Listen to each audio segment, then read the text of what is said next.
JD Vance and Kristen Welker meet again for another interview, and this one goes even worse than the first one. You are not going to want to miss this. There has been a lot of discussion about Donald Trump's plans for mass deportation. Yeah. According to one estimate, more than 11 million U.S. citizens live in households with mixed immigration status, including more than 5 million children. If you and former President Trump were elected, would you separate families as a part of your mass deportation effort? Well, we have to start with the foundational issue here, which is we have 25 million illegal aliens in this country right now because Kamala Harris has refused to do her job. Very quickly, DHS says it's much lower. It's closer to 8 million. I don't know. Where do you get the 25 million from? Well, I think the 25 million are the people that should have been deported that maybe weren't deported, plus you had another 12 to 15 million that have come in since Kamala Harris. Look, DHS whatever the number disputes is, that number for the record. They say it's closer to 8 to 10 million. But I think there are reasons to think that DHS is underestimating. Whatever the real number is, it's way too high, right? It's millions upon millions of illegal immigrants that have come in just since Kamala Harris became the border czar a few years ago. She was put in charge of the root causes of migration. Well, the root causes of migration, I would say, Kristen, is that Kamala Harris refuses to do her job as border czar. And let's just start there. I want to answer your question, but I think it's important to sort of sequence this in the right way.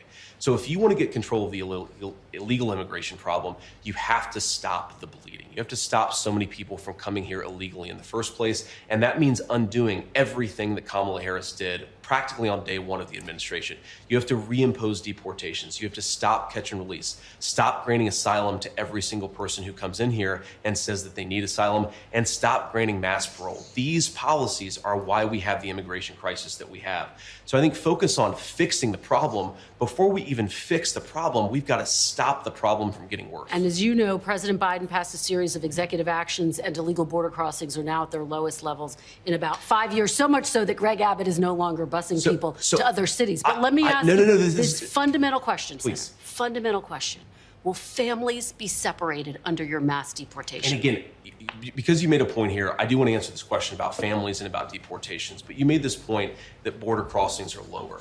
Border crossings at the southern border are lower because the Harris administration is sending more immigrants through the ports of entry. So instead of coming through the southern border, they're now being flown at taxpayer expense to the ports of entry all over our country. The number of illegal crossings, Kristen, this is a really important point. They're not any lower. They're just shuffling how the people are coming into the country in the first place. And this is very important. They're able to process them more efficiently, but Greg Abbott's not setting them to other Kristen, states. I don't want a border czar who makes it more efficient for illegal immigrants to come into this country. That's why we have the problem that we have. Senator, to this question, because so many people want to know the answer to this, will families be separated under your mass deportation policy? I think that families are currently being separated, and you're certainly going to have to deport some people in this country. Now, I think you start with I think you start with the most violent criminals in our country. Those people need to be deported. That's where you focus federal resources. I think you, of course, have a number of children who are currently living with drug cartel members, not actually their families. We need to, of course, find their families and get them back to their families. But it's very interesting here because what Kamala Harris says is that Donald Trump wants to separate families. Kamala Harris's policies have led to thousands upon thousands of migrant children living with sex traffickers and drug cartels. That is the consequence of her policies. This argument perfectly encompasses everything wrong with illegal immigration. The United States cannot afford to allow these illegal immigrants into our country. They are draining our economy. They are a threat. We don't know who they are. They could be violent criminals. They could be rapists. They could be the worst of the worst, and we just have no idea who they are. If you look at history, any powerful empire collapsed when they did not have a strong border. We need a strong border to secure our nation. That is fundamental. The reason that Kamala Harris, the border czar, has avoided this topic for 4 years is because, plain and simple, they are importing voters into this country. Kamala and the Democrats are treating illegal immigrants better than United States citizens, and Donald Trump will not stand for that. And thus, they're all going to be supporting the Democrats, which should not even be happening in the first place. Only American citizens should be voting in American elections. I mean, it's common sense. Try going to freaking Japan and voting. You think they're going to allow you to do that? No, this is common sense. And it does not happen in other countries, but it happens in America because we are too lenient in regard to many of these things. to separate families. The question if you is, know that your policies will lead to family separation, you don't get to claim. Kristen, this is important. Wait, hold on. Kamala Harris cannot claim that she doesn't know that her policies are leading to family separation. They are, and everybody knows it, and she has to take responsibility for that. That's what real leadership is. There are some families who have been separated, as you say, some because their parents are criminals. But of course, under the Trump administration, there was a zero tolerance policy, which is an actual policy. But let's move on. No, please. Because Can I just make this point, Kristen? Because this is so important. We are running out of time. There was a zero. I'll give you more time. There was a zero tolerance policy during the Trump administration, and that led to less family separation than under Kamala Harris's border policies. That's what's so striking about this. Actually enforcing our border is the most humane thing for children and certainly for American citizens. But I don't hear you denying that families will be separated. Let's move on. Let's move on. Let's move on. Oh, now you want to move on and change the subject. Whenever we see Democrats, these radical liberals, these lefties get exposed for their crazy ideologies and not focusing in on the actual issues involved that real people should care about, that's when they want to switch up the subject and talk about something different. Let's not be honest about what's really going on here. Goodness gracious, y'all. If there's a Nobel Prize for patience, then J.D. Vance should get it. God bless that man. And at least he's showing up to these interviews that wind up looking a whole lot more like debates whenever it's a Republican involved. But where's old Kamala at? Heels Up Harris is out there hiding behind her campaign, nowhere to be found when it comes to having to answer questions. Can you imagine liberal media ever asking her tough questions about anything with substance, about all her failures in the past 3.5 years? Absolutely not, because then she would be forced to take responsibility for being part of that Biden administration, being right there as the number 2 in charge. But this is ridiculous. And this is what's wrong with mainstream media. Their job used to be to serve American citizens by reporting on the facts and keeping us updated with accurate news reports.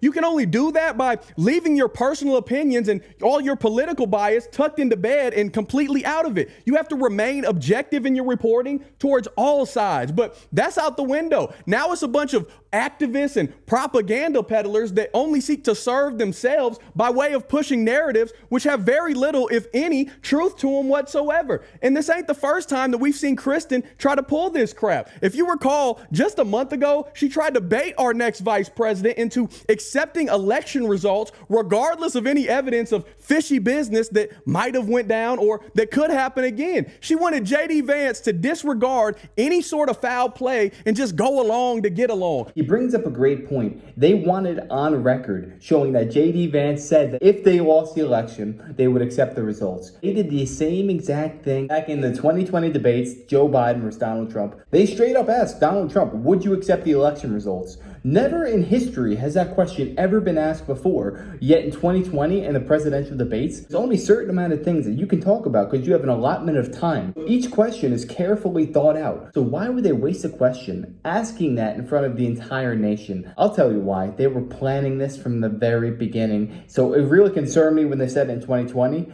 And the fact that they keep repeating this thing over and over again in 2024, that's getting me nervous. Called her out on the spot.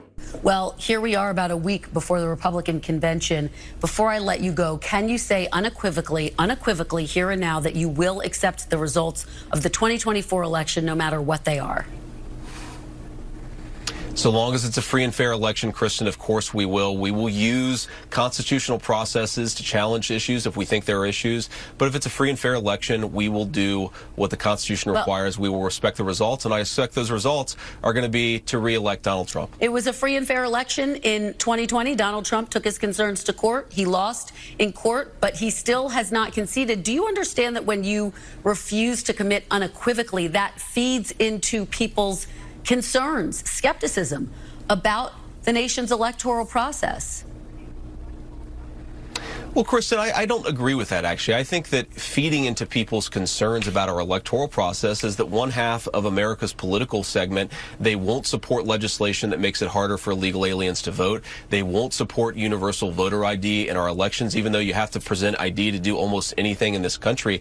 I think taking people's concerns seriously about election fraud is the way to reinforce security and confidence in our elections. Yeah, Senator, it's already against the law for non-citizens to vote. But just on that very point, when others refuse to say, yes, we will accept the election results, do you understand how that undermines people's confidence in the electoral system? But Kristen, what I just said is I don't agree with that. What I think actually undermines people's confidence in the electoral system is when the media is incurious about obvious examples of problems in our electoral system.